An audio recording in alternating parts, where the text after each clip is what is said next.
Aya. Thank you very much. You may be seated.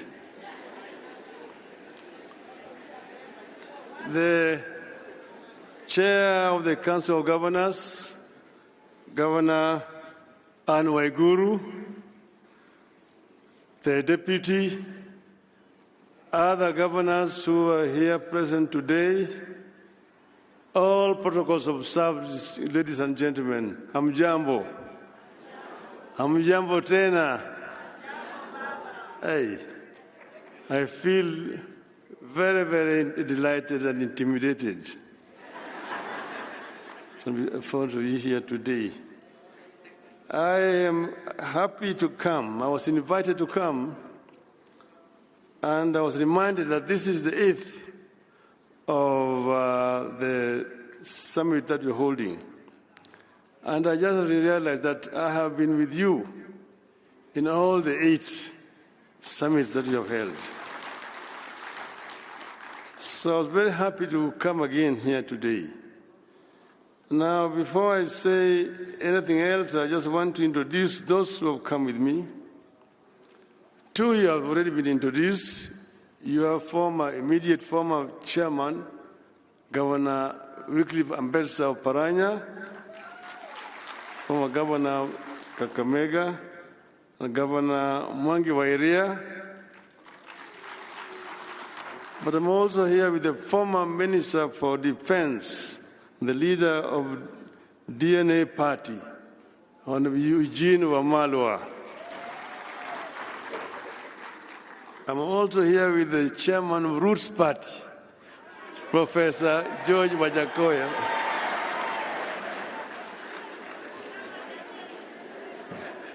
Those are Wanazimio who have accompanied me to come here.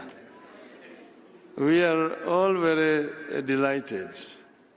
And seeing what is in the media today and also seeing what was said yesterday, I wondered what I should term my talk to you today. I looked at all the messages were given yesterday, and I said, maybe, it's like Swahili say, that nyani haoni kundule. That means that the baboon does not see its back or his buttocks. So when the baboons are up on the tree, the one which is lower down looks at the one which is higher up and saying, ngef, ngef. And laughs at the other one saying that his buttocks are red. And he does not know that his buttocks are also red. This is what I saw yesterday. And maybe when I talk, you would realize what I mean. It is a pleasure to be here with you today to celebrate a decade of devolution. I want to take this early opportunity to commend the Council of Governors. You have been able to find a way around our sometimes toxic and divisive politics. You have been able to create a leadership that looks past party and political differences and moves you forward as a team. I commend you for your ability to mend fences and build bridges. I want to encourage you to continue on this path of consensus building, mutual respect, and decorum. 10 years into devolution, Kenya is a much transformed landscape with an amazing opportunity for rural economic revival and transformation. There is now economic life in rural areas. Some previously dead towns and market centers are beaming with the life after devolution. The prospect of Kenyans taking charge of their destiny and driving their own development is alive today because of devolution. A new middle class, whose members have not stepped into any major city in Kenya, is rising in the villages across Kenya, thanks to devolution. Devolution's success is a success story.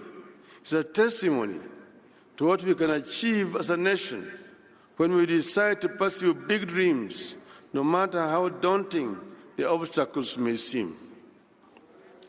As a country, we must congratulate ourselves for having endorsed devolution 13 years ago. And we must always remember it was not an easy victory.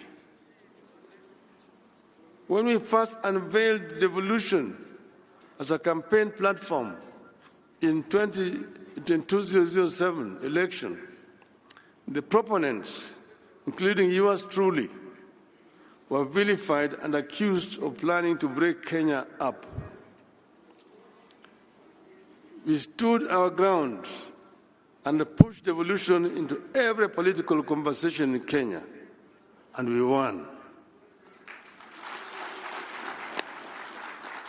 I am aware that even today, as you try to imagine and dream how best devolution can deliver more for our people, as you try to test and stretch the limits of devolution, you face skepticism and fears that you may be wrong and that it might destroy your political careers.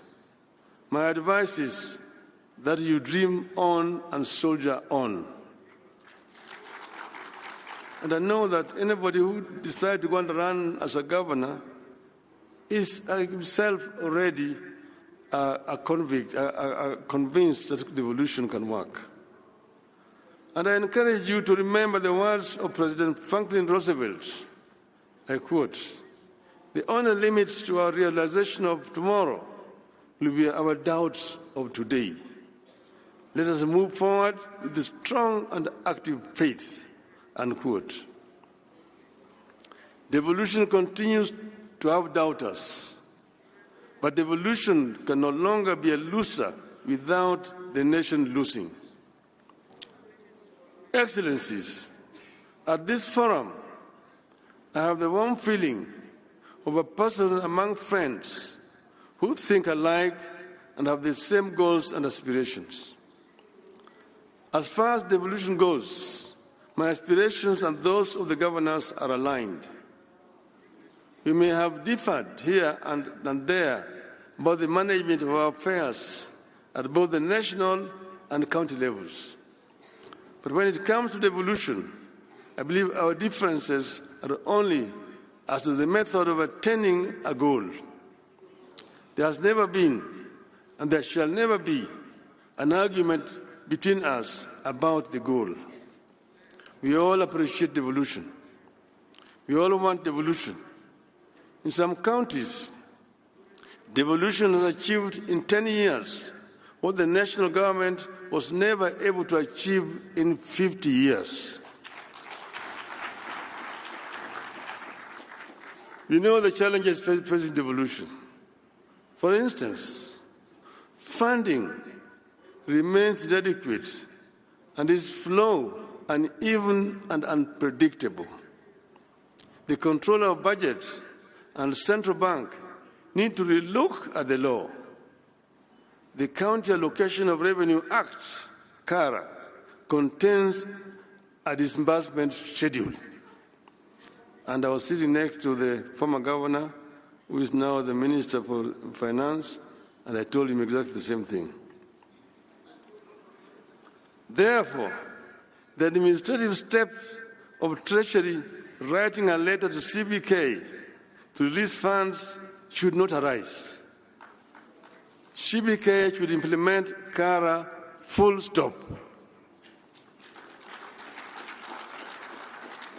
Bureaucracy at the Office of the Controller of Budget continues to hold back devolution. There is a worrying clash of vision and responsibility between county chief executives and the members of county assemblies. As the first port of call across the villages, MCAs have real concerns like remuneration and facilitation that ought to be addressed. That ought to be addressed in the interest of harmonious working relationship with the county dream bearers who are the governors. And you see the Nyani Aoni Kundule. Across the 47 counties, the wage bill has become uncontrollable and continues to eat into what should go into the development. Even more worrying is the continuing duplication of functions. More money continues to be spent at Afya House, Kilim House, and Maji House in Nairobi for the roles that are devolved. Nyani aone kunduli.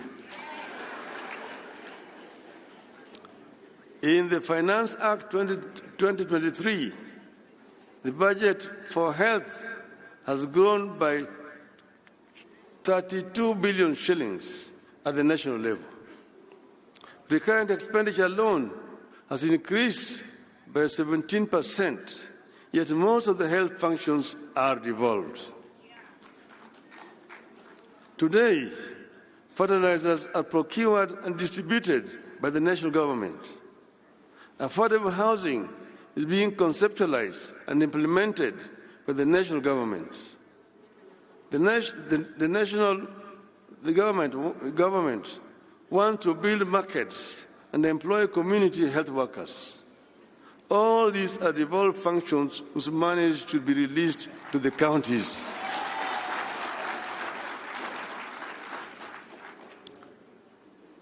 "10 years into devolution, this tug of war between the counties and the national government needs to come to an end. In this tug of war, the Commission of Revenue Allocation continues to be ignored, making revenue sharing between national and county governments and among counties uneven and more political than professional." Nyani aone kuduli. As we castigate the national government, let us worry over devolved corruption. Oversight seems concentrated at the national level, while the graft stalks devolution at every turn. The interplay between oversight institutions like the county assemblies, Auditor General, the Senate, and the investigative and prosecutorial arms is weak, and the institutions not working together. But I want to say that it's not only that the corruption has been devolved, corruption has also remained very big at the national level. So the national level has no business talking to you about devolved corruption. When assemblies and the Senate inquire into a matter, the best they can do is recommend investigation. When investigators complete their work, the best they can do is to recommend prosecution. And there is, of course, no guarantee that the courts will punish the wrongdoers. Let us address these man-made challenges once and for all, so that we can unleash the full transformative capacities of our counties. We need a constant and consistent monitoring of all laws governing devolution to ensure their implementation and to add statutes whenever they are needed. Your Excellencies, ladies and gentlemen, we meet at a time our country is facing real grave threats. This is a reality check backed by government data. The economy is struggling. Our national currency is severely weakened. The shilling has fallen by 10% since March this year.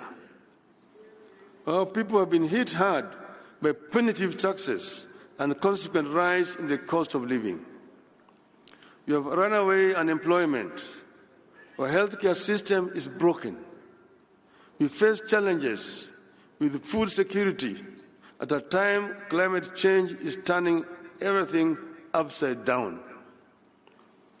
From farming to healthcare to provision of water and infrastructure, nothing is the same or predictable anymore. Unfortunately for governors, you are stationed where the desperation, the need, and the expectations are highest. That is, at the grassroots, where people want instant solutions. I believe that as a country, we are lucky to be going through these challenges in the era of devolution. I believe that if county governments were not here to absorb some of the shock and act as cushion, the economic and governance challenges Kenya is going through today would have overwhelmed and overrun the national government.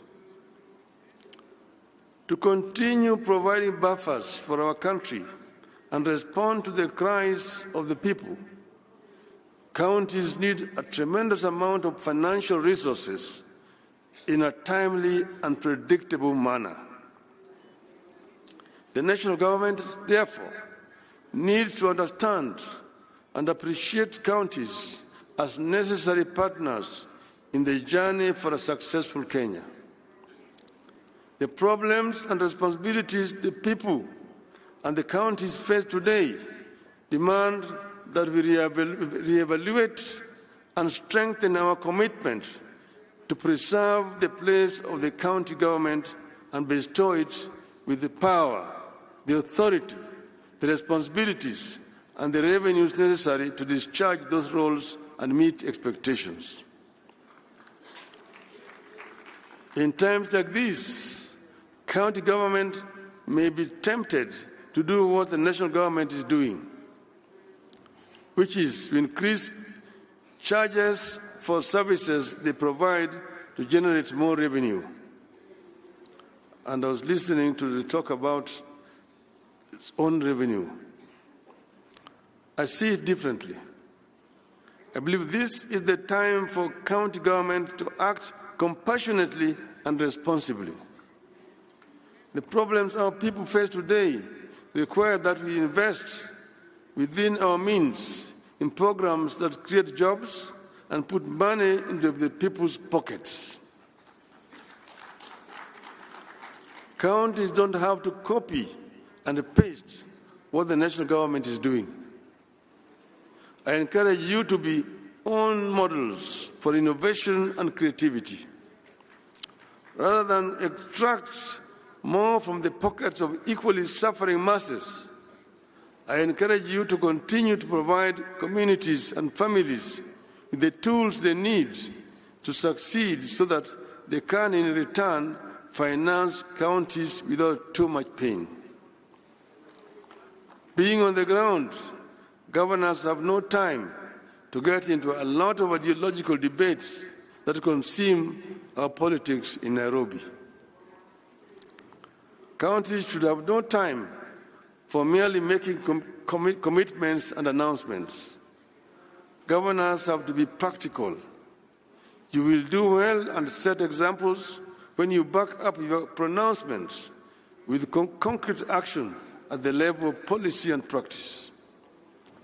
I believe that the work that you do, if done well, will with time have a concrete impact on the debate at the national level. This is the time to provide record amounts of assistance to our farmers to enable them save us from the routines of famine, food imports, and food inflation. This is the time for financial inclusion programs and ensure the money reaches the intended recipients. This is the time to work on turning your towns into smart cities of tomorrow, equipped with world-class amenities.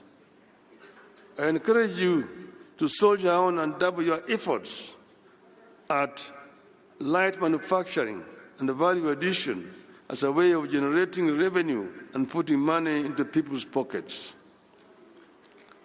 With focus, you should be able to set up world-class investment and industrial regions along dedicated corridors of your counties to aid manufacturing.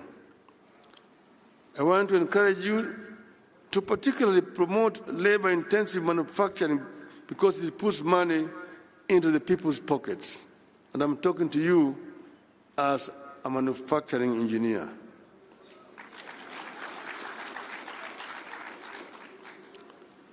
Put focus on building infrastructure, including roads, electricity, and water and farm irrigation. This will yield returns. We have to ensure that our policies are predictable and tax regimes stable. Ease of doing business in your counties must therefore be a prime concern. Investors need the assurance that the rules of engagement are the easiest that can be. Remove bureaucracy. With such clarity, you will be able to create employment opportunities, encourage an enterprise, and to create a bigger job market for our youth, widening your base for revenue. I believe it is time, again within your means, to allocate some of the money from own revenue to a cash transfer program to help protect the poor at the grassroots. I want to encourage you to continue with cooperation between counties. At the same time, however, we need a competitive element among counties to prevent the temptation to just maintain the status quo. Let us compete even as you cooperate. Finally, ladies and gentlemen, I want to disclose to you a reality slowly taking shape in our country, but which many of us, including the governors, may not notice. While national politicians may be getting all the attention, the action of translating policies into improvement of livelihoods is actually being determined by governors, county assemblies, and county governments. I see immense possibility for our county-driven growth and leadership in our country. I see potential for a county-driven quantum leap in our country. This hidden reality is not limited to one section of our region. The potential is unlimited. Be open to ideas, investments, and innovations. You may just be the team that put the country on the path to a reversible takeoff. I want to conclude by referring to what Governor Jonathan B. said, the host governor, that they are expecting bumper harvest in this region because they did mandamanos in the farms instead of doing the mandamanos on the streets or carrying sufurias.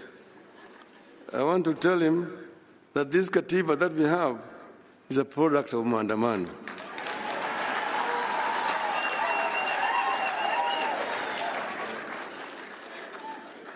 And I also want to remind that if mandamano can help with families whose children were cheated or money being taken to Finland, there's nothing wrong with mandamano.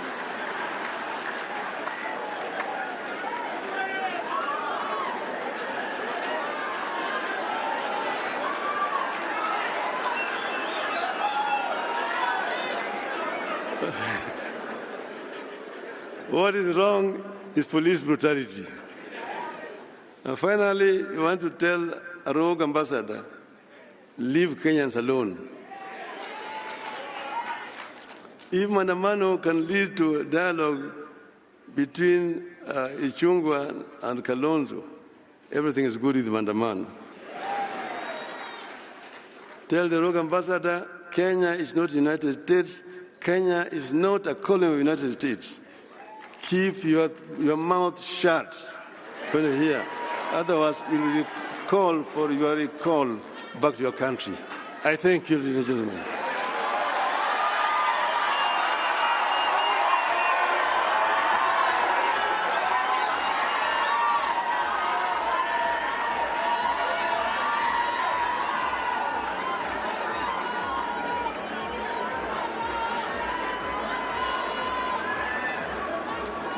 Thank you very much. Another round of applause, please, for the former Prime Minister, Right Honorable Raila Odinga. Asante sana. Our guests would like now to welcome the chair of the council plus other governors for a photo session. But we're also going to have a gift courtesy of the Council of Governors Steering Committee that organized the Devolution Conference. So this photo is the Right Honorable Prime Minister and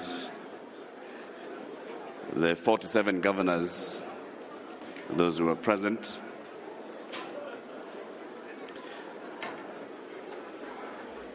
The next photo is going to be the Right Honorable Prime Minister and senators present. You've done it. Asante sana, asante sana. Oh, Governor Malombo was not caught in the photo. There you go. Asante sana. Next up, I'll call the senators who are present. The senators who are present to come for this photo with the Right Honorable former Prime Minister. Asante sana, governors. Thank you very much, governors. Senators, a photo with the senators.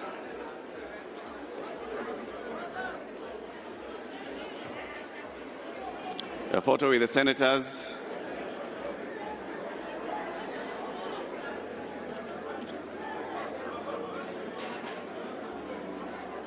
A photo with the senators. We'll also have a photo with deputy governors present and another one with members of the National Assembly who are present. Senator Mugeni, thank you. Thank you very much, senators. Next up, I want to call a photo with the deputy governors, led by the chair of the Deputy Governors Forum.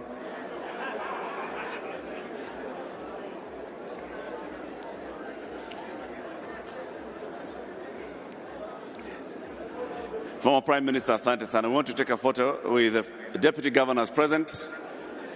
All the deputy governors present. Photo with the deputy governors present.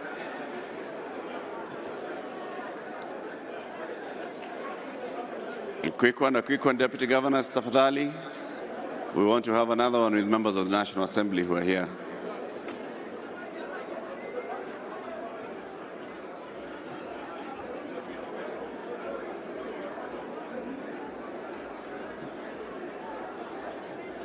Asante.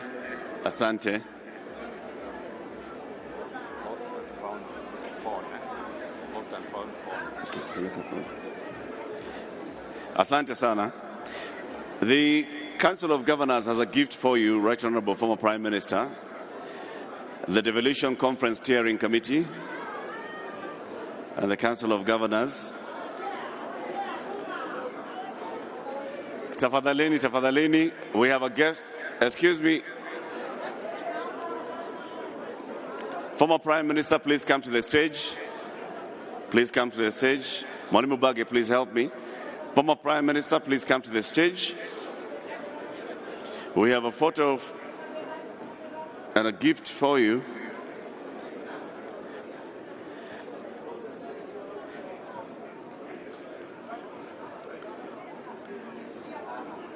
This is a gift from the Devolution Conference Steering Committee.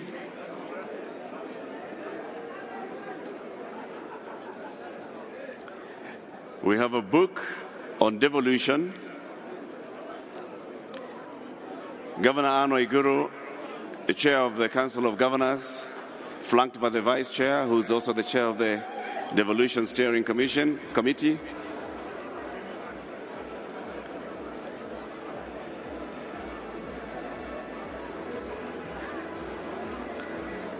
And that other present as well.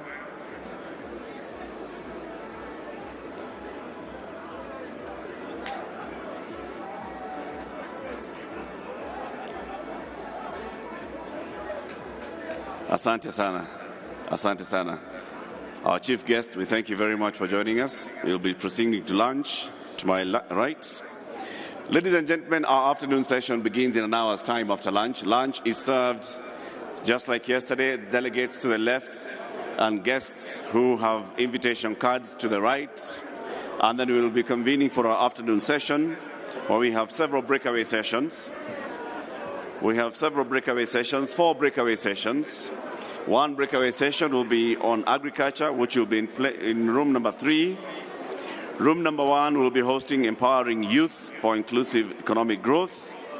Number 2 will be on natural resources. And this main plenary hall will be hosting a breakaway session on health service delivery. Health service delivery will be here. Number 1 will be on youth. Number 2 will be on natural resources. And number 3 will be on agriculture sector. Those are the 3 breakaway sessions. Please go to your session of interest in an hour's time after lunch. Enjoy your lunch, ladies and gentlemen.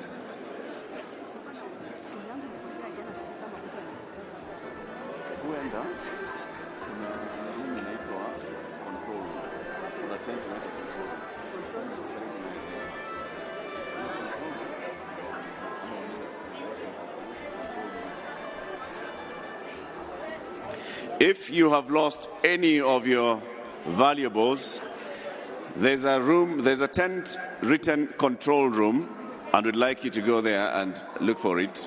If you have found something and